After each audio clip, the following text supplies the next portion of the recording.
હિંમતનગર ખબરમાં આપનું સ્વાગત છે। મહેસાણાના જીતુભાઈની અનોખી પહેલ। સામાજિક ઉચ્ચ નીચતાના ભેદ ભૂલી કરે છે કોઈપણ પ્રકારના સેવા કાર્ય। જીતુભાઈ દ્વારા રસ્તા પર જતા જોવા મળતા મૃત પશુઓને દૂર કરવાનું કરાય છે સેવા કાર્ય। તેમના દ્વારા વર્ષોથી કરાતા આ સેવા કાર્યમાં તેમને 1000 જેટલા મૃત પશુ ખેંચી રાહદારીઓનું જીવન બચાવ્યું।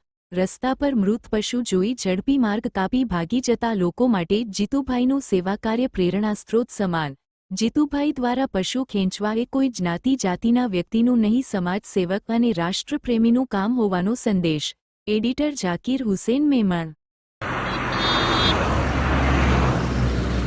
બોલો, આજે આ 1000મું મરેલું પ્રાણી ખેંચવાનો મોકો મળ્યો છે। આપ પણ આપણા એરિયામાં આ રીતે રોડ ઉપર મરેલા પશુઓને ખેંચશો તો ઘણા બધા એક્સિડન્ટોમાંથી મુક્તિ મળશે। સરકારને પણ વિનંતી છે કે બે રોડ વચ્ચે આરસીસીની પાળી બનાવે, આ ક્યારા ના બનાવે। Green global brigade, thank you, આભાર।